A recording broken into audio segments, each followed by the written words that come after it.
دوسری چیز، حضرت عمر بن عاص رضی اللہ تعالیٰ عنہ نے فرمایا کہ اگر واقعتاً ہی ایسا ہوا اور ہوگا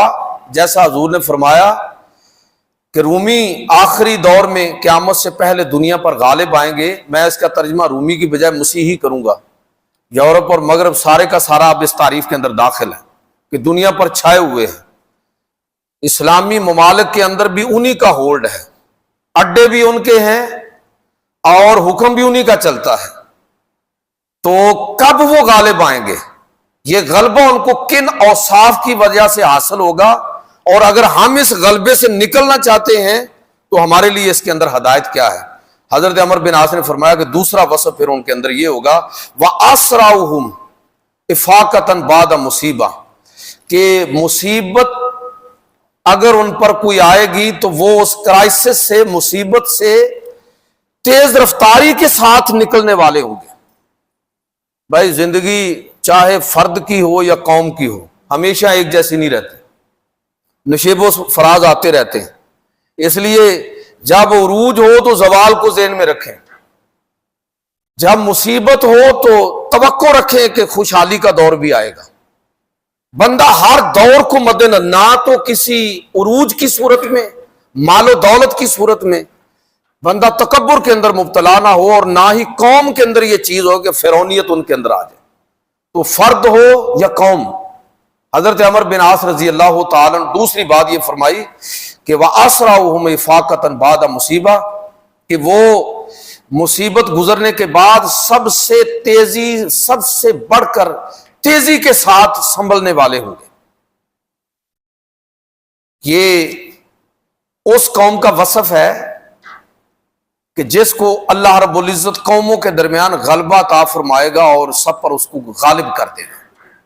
یہ کون کہہ رہے ہیں؟ حضرت عمر بن عاص رضی اللہ تعالیٰ عنہ نبی صلی اللہ علیہ وسلم کی پیشگوئی کی تعبیر اور تشریح کرتے ہوئے فرما رہے ہیں۔ اس لیے آپ اسلام کا مزاج دیکھیں کہ اسلام نے ہماری تربیت کیا کی ہے۔ اسلام نے تربیت یہ کی ہے کہ چاہے کیسا ہی ماحول کیوں نہ ہو، کتنی ہی مصیبت کے اندر کیوں نہ ہو، اگر انفرادی سطح پر دیکھیں تو ہمیں حکم کیا ہے کہ 3 دن سے زیادہ سوگ نہیں ہے، فوتگی ہو گئی ہے نا، تو آپ 3 دن تک بیٹھیں اور اس کے بعد آپ اس ماحول سے نکلیں۔ ہمارے ہاں لوگ 3 دن کے بعد جو ہے وہ بیٹھنا، لوگ تعزیت کے لیے آتے ہیں، کوئی مسئلہ نہیں ہے، لیکن حکم کیا ہے کہ آپ اس ماحول سے نکلیں۔ یعنی آپ اب جو ایک مجلس آپ نے خاص انداز میں جس طرح لوگ قائم کرتے ہیں تو اس کو اٹھا دیں، اگر زمین پر بیٹھے ہوئے ہیں تو ماحول بدل لیں، اب ذرا کرسیوں پر آ جائیں، آپ اب ادھر ادھر اپنے کام کے اندر بھی جائیں تاکہ اس ماحول سے نکلنے کی کوشش کریں، اس لیے کہ اللہ کی طرف سے ایک آزمائش تھی۔ اگر اسی کے اندر پڑے رہیں گے اور دکھ اور تکلیف کو اپنے اوپر طاری کر لیں گے، چاہے یہ قوم ہو چاہے یا کوئی فرد ہو، تو دونوں صورتوں میں نقصان ہے۔ اسلام نے ہماری تربیت یہ کی کہ کرائسس کے بعد، مصیبت کے بعد اپنے ماحول کو تبدیل کرو۔ یہاں تک حکم ہے کہ اگر ایک جگہ پر تمہیں وہ کامیابی نہیں مل رہی تو وہ جگہ ہی چھوڑ دو، سیرو فی الارض، ادھر ادھر گھومو پھرو، ایک نہیں تو دوسری جگہ پر۔ اللہ رب العزت نے ہو سکتا ہے کہ کسی دوسری جگہ پر تمہارے لیے کامیابی جو ہے وہ رکھی ہو۔ تو اسلام کا مزاج یہ ہے۔ تو جو قومیں آگے بڑھتی ہیں انفرادی سطح پر بھی اور اجتماعی سطح پر بھی، تو عمر بن عاص رضی اللہ تعالیٰ عنہ بات ہم کر رہے ہیں کہ قوموں کے غلبے کی بین الاقوامی سطح پر، تو فرمایا کہ اسرعوا افاقۃ بعد مصیبہ، مصیبت کے بعد تیزی کے ساتھ سنبھلنے والے ہوں گے وہ لوگ، تب دنیا پر غالب آئیں گے۔ آپ ذرا یاد کیجئے کہ دوسری جنگ عظیم کے بعد پہلی جنگ عظیم کے بعد جو ترکوں کے ساتھ معاملہ ہوا، تو ظاہر خلافت عثمانیہ جو تھی وہ ٹوٹ گئی، اور دنیا کے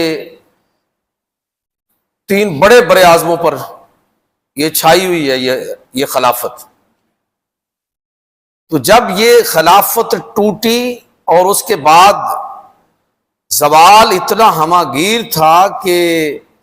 بلقان کے مارکے میں کوئی 33,000 ترک فوجی ایک ہی مارکے کے اندر شہید ہو گئے. یہ بہت بڑی شکست تھی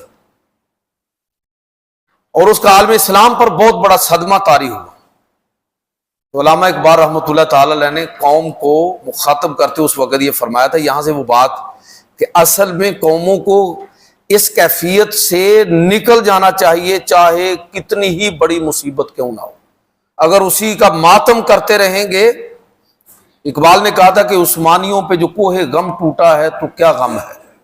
کہ خون 100,000 انجم سے ہوتی ہے سحر پیدا. یہ ایک طرح کا حوصلہ دیا کہ کوئی بات نہیں، اگر اتنا بڑا نقصان ہو گیا تو سورج بھی نکلنے سے پہلے ہزاروں ستاروں کی قربانی ہوتی ہے تو تب سورج جا کے طلوع ہوتا ہے. مسلمان دوبارہ اٹھیں گے،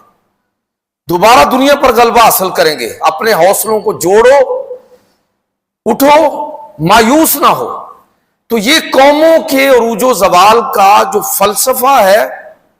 اس کو بیان کرتے ہوئے حضرت عمر بن عاص رضی اللہ تعالیٰ عنہ فرما رہے ہیں کہ اگر ایسا ہوا کہ مسیحی اور رومی آج کے دور میں امریکن اور یورپین اگر یہ دنیا پر چھائے ہیں تو آپ نے فرمایا کہ پھر ایسا ہوگا کہ وہ کسی بھی مصیبت اور صدمے کے بعد سب سے بڑھ کر تیزی سے سنبھلنے والے ہوں گے. یہ چیز ان میں آئے گی.